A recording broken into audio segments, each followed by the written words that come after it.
Good morning.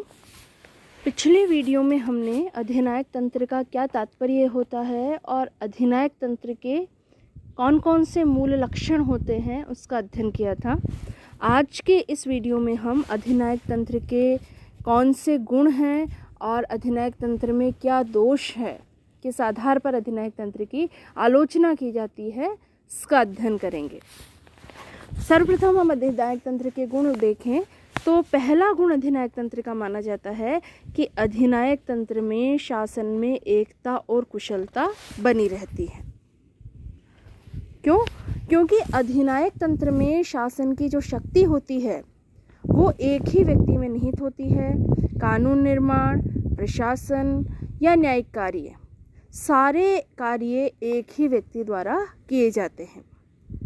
एक ही व्यक्ति के अधिकार में संपूर्ण शासन व्यवस्था होने से शासक संगठन में कार्यकुशलता व सरलता आ जाती है, अर्थात प्रशासन में एकता और कुशलता आ जाती है। अधिनायक का जो शासन होता है वो सक्षम होता है, शीघ्र होता है और मितव्ययी होता है और संपूर्ण शासन में कुशलता बनी रहती है, एकता बनी रहती है, क्योंकि एक ही व्यक्ति के द्वारा सभी प्रकार के निर्णय लिए जाते हैं। कानून निर्माण के क्षेत्र में भी, क्रियान्विति के क्षेत्र में भी और न्यायिक कार्य के क्षेत्र में भी। दूसरा इसका गुण है कि उत्तरदायित्व का विभाजन नहीं होता। जब हम प्रजातंत्र की आलोचना पढ़ रहे थे तब आलोचक ये कह रहे थे कि प्रजातंत्र में सबका उत्तरदायित्व का तात्पर्य होता है, किसी का उत्तरदायित्व नहीं। तो अधिनायक तंत्र में ये गुण है कि उत्तरदायित्व का अधिनायक तंत्र में विभाजन नहीं होता है। और ये जो कहावत है ये ठीक ही है कि बहुतों का उत्तरदायित्व किसी का भी उत्तरदायित्व नहीं रहता। लेकिन अधिनायक तंत्र में एक ही व्यक्ति संपूर्ण राष्ट्रीय हितों का संरक्षक माना जाता है और अपने राजकीय कर्तव्य जो उसके होते हैं, राजनीतिक कर्तव्य जो उसके होते हैं, उनको वो धार्मिक क्रियाओं के समान उत्साहपूर्वक ही करता है, क्योंकि जनता की उसी एक व्यक्ति में श्रद्धा होती है। कल हमने आपको बताया, उसी एक व्यक्ति में आस्था होती है और वही एक व्यक्ति जिम्मेदार होता है सभी कार्यों के लिए। इसलिए उत्तरदायित्वपूर्ण शासन होता है अधिनायक तंत्र, ऐसा माना जाता है अधिनायक तंत्र के गुणों के अंतर्गत। तीसरा, संकट काल के लिए भी ये सर्वाधिक उपयुक्त अवधारणा है।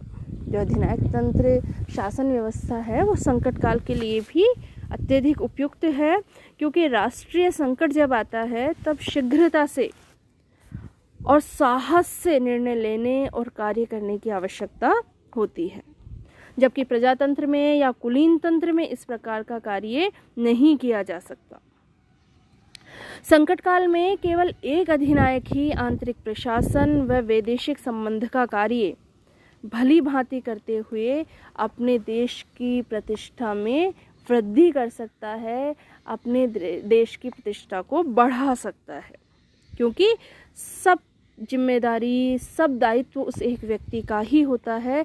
इसलिए सभी प्रकार के निर्णय, आंतरिक प्रशासन से संबंधित हो या वैदेशिक संबंधों से संबंधित हो, सभी प्रकार के कार्य, सभी प्रकार के निर्णय उस अधिनायक द्वारा भलीभांति लिए जाते हैं और उसके द्वारा यही प्रयत्न किया जाता है कि मेरे राष्ट्र की प्रतिष्ठा में वृद्धि हो, मेरे राष्ट्र की प्रतिष्ठा विश्व में बढ़े। इसके अलावा अधिनायक तंत्र का जो एक गुण माना जाता है वो है मितव्ययी शासन। अधिनायकवाद में प्रशासनिक अपव्यय बहुत कम हो जाता है।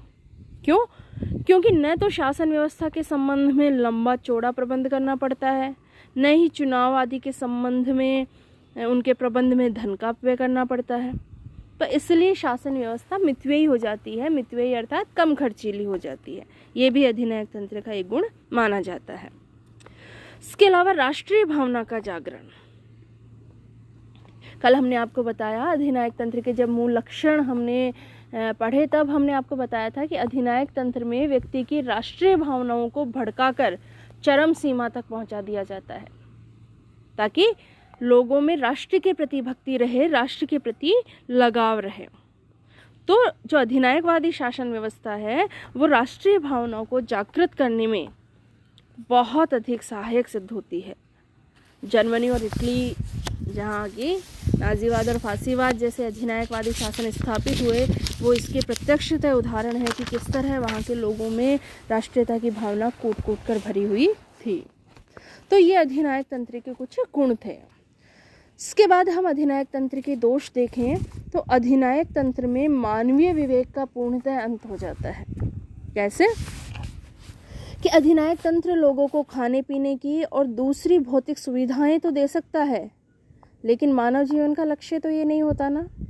मनुष्य एक भौतिक प्राणी होने के साथ साथ एक विवेकशील प्राणी भी होता है, और मानव जीवन का एक ढर्रे पर चलना और पूर्णतः राज्य के अधीन होना मनुष्य के विवेक का अंत कर देना है।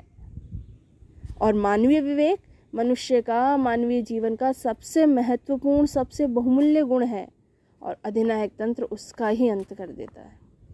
कि सब पर, मनुष्य की गतिविधियों पर, उनके क्रियाकलापों पर नियंत्रण रहता है अधिनायक का। तो मानवीय विवेक का इस शासन व्यवस्था में पूर्णतः अंत हो जाता है, जो कि मानवीय जीवन का एक अमूल्य गुण है। तो इस कारण अधिनायक तंत्र की आलोचना की जाती है कि इसमें मानवीय विवेक का अंत हो जाता है। दूसरा, ये युद्ध को प्रोत्साहित करने वाली शासन व्यवस्था है।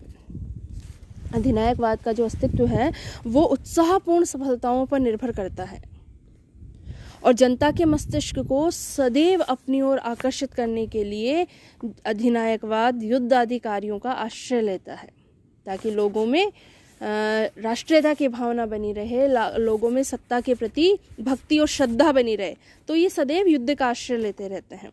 हम चीन में देखें तो चीन भी इसी नीति का अनुसरण करता है। इस आधार पर हम अधिनायक तंत्र को अच्छी तरह समझ सकते हैं।